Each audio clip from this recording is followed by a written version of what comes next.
Now, a couple of days ago, on a whim, I decided to watch a movie that had been on my list for a while, and Netflix was about to remove it, so this is one of those now or never type of situations. The movie was The Menu. I don't know why I wanted to watch this, to be honest. The subject matter didn't interest me. I'm not some kind of weeb equivalent of a chef enthusiast.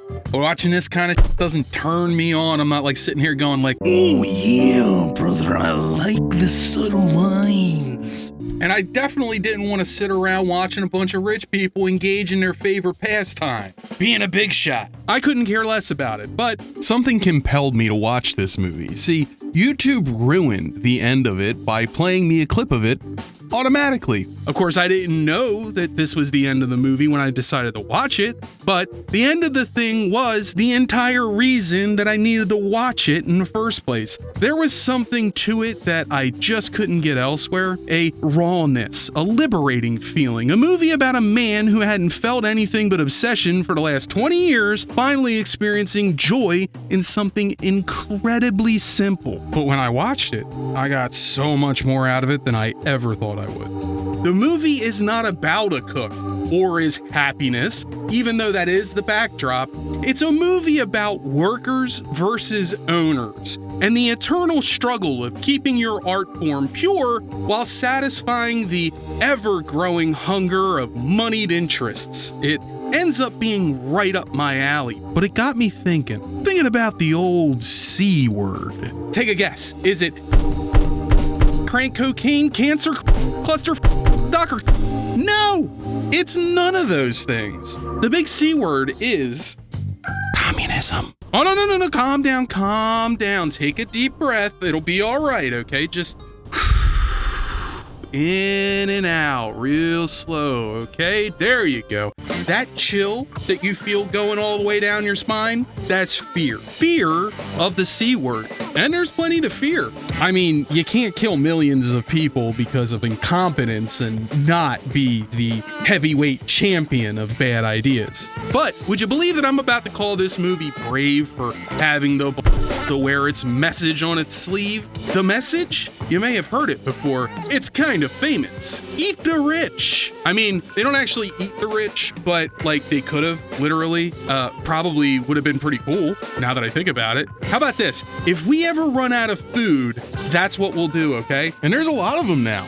And some are plumper and juicier than others, so each one has a lot of meat to go around. And when protein is at a premium, boy, you're gonna be glad you have a stock of rich people on hand, you know? And they're probably good eating too. All they eat is like goose livers and peanut pad thai or whatever the hell rich people eat. The actor, I think it's Joseph something Fiennes, or no, is it Ralph? Hang on a minute. Oh, okay, it's the other one. I always picture Ralph Fiennes being the dumber looking one because he has the name of a 1950s sitcom dad, but it's not. It's this guy. The guy who looks like he became famous because he was the most handsome second cousin to the king, while Joseph Fiennes looks like Ray Romano got run through an AI glamour filter. Anyway, Ralph Fiennes, Jesus Christ, Joseph Fiennes is a handsome man.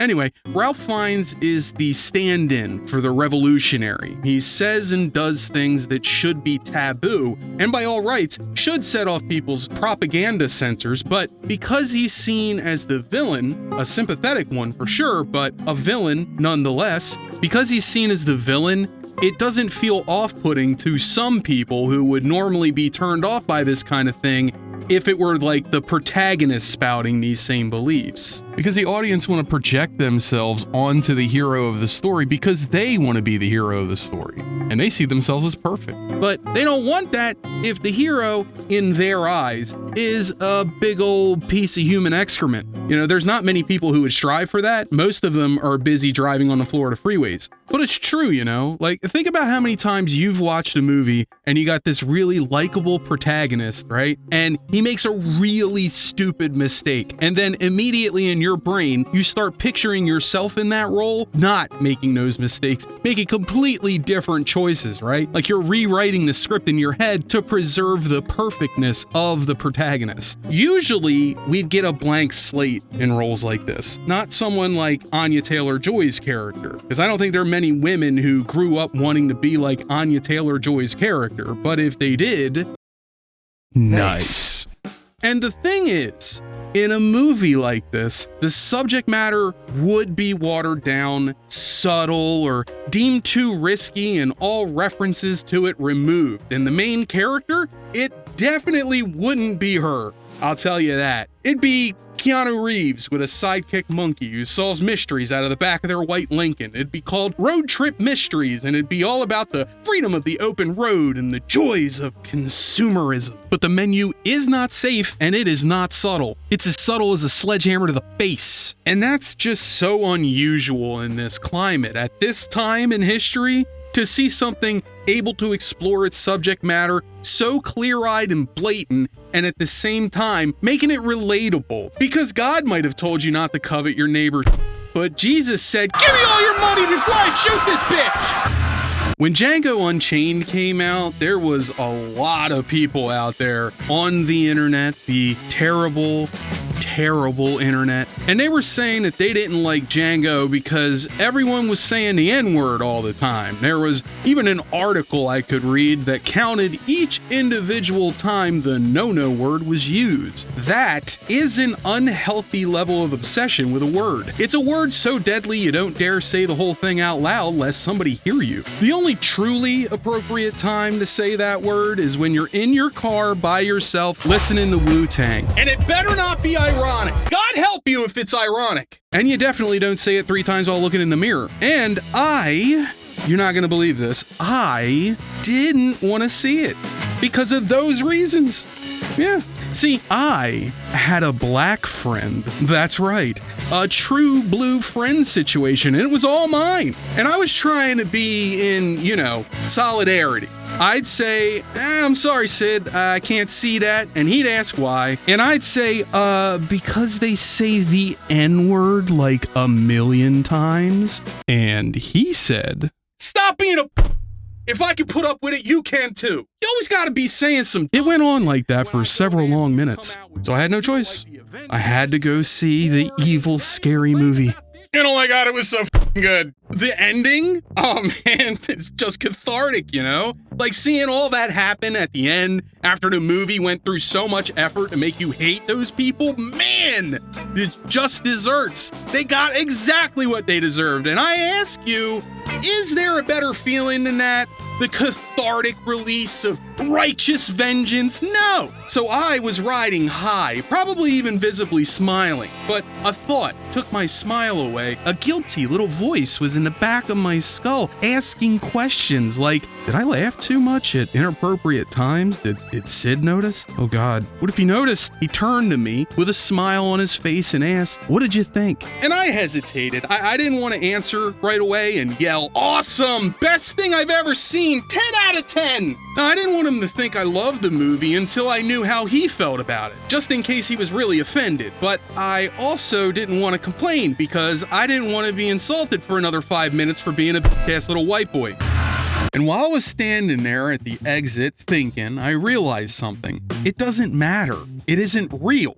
It can't hurt me. See, audiences have this problem no matter what the medium of entertainment they're consuming is. They have a problem separating the character from the author. They can't seem to fathom that just because a character is an awful bag of turds doesn't mean the author is. Only that he probably is. Because he's a writer. Just imagine if you watched a musical and the entire movie was about slavery and the slaves were like line dancing in the fields, having a great time, and the overseer went down to the fields, bowing his head and asking politely, excuse me, sirs, what could I beg a favor of you, fine gentlemen? If you saw some like that, you'd be like, whoa, hang on. That guy was a little too nice. And you turn that off because Quentin Tarantino gave zero fucking wagnalls. We got a gritty, at times comedic and cathartic look at a topic that would normally have most people shifting uncomfortably in their chairs.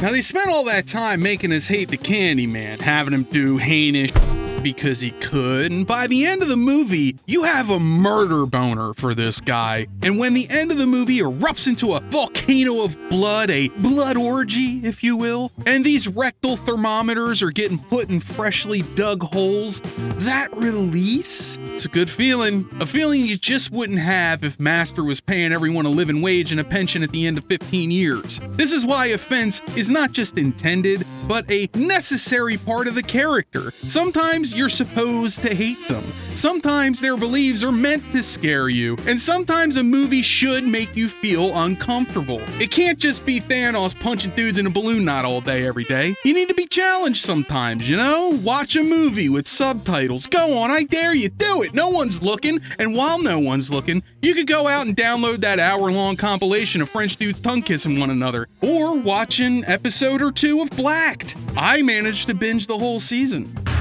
Now, I'm a smart guy who makes smart videos. I think we can all agree on that. So I would be remiss if I forgot to mention the dark side of offending people.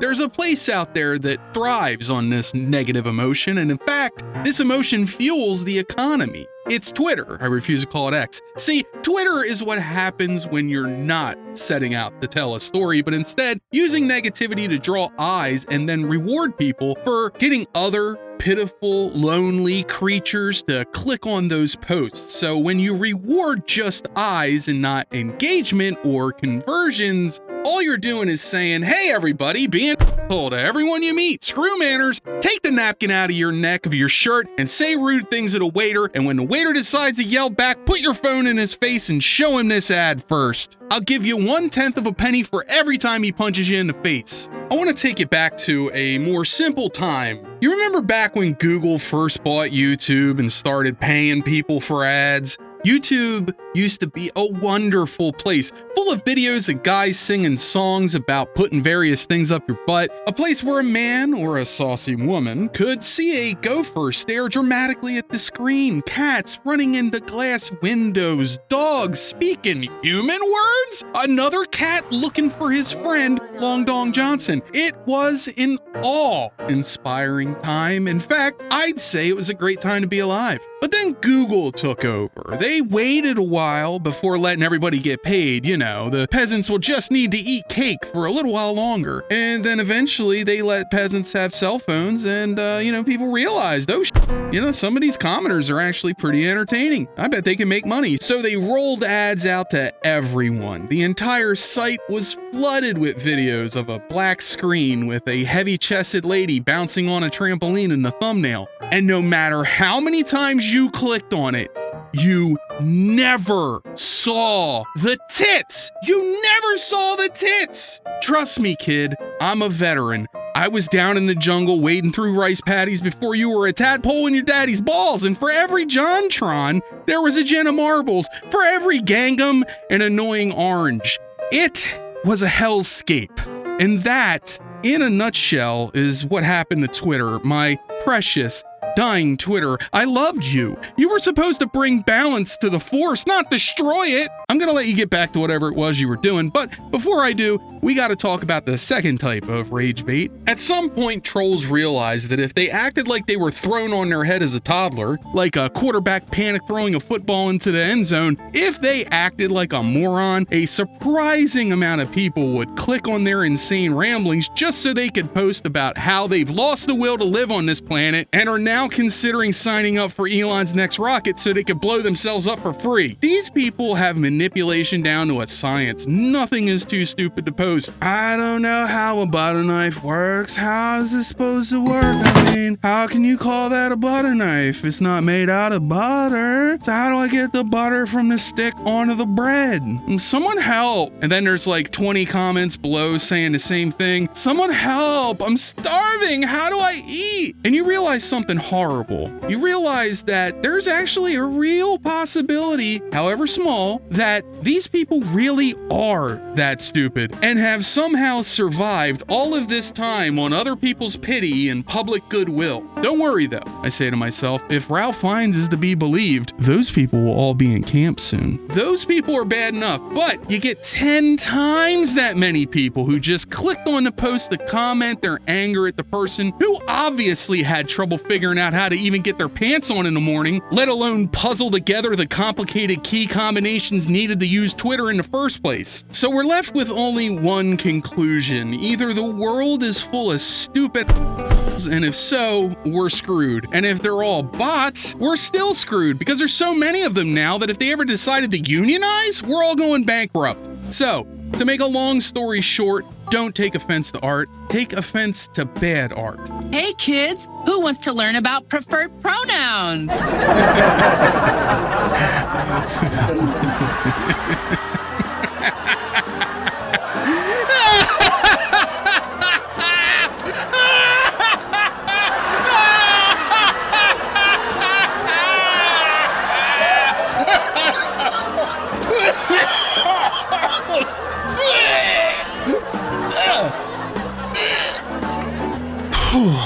Man, fuck. Oh, that was a big work.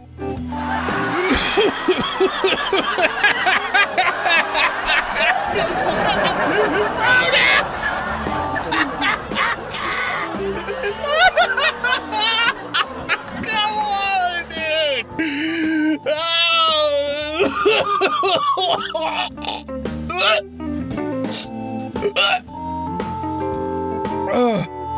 Okay. All right, that's enough. Okay, I've had enough. I can't do this anymore. Okay. I gotta turn this show off. Oh my god. Oh, another joke like that, I'm gonna die. Okay.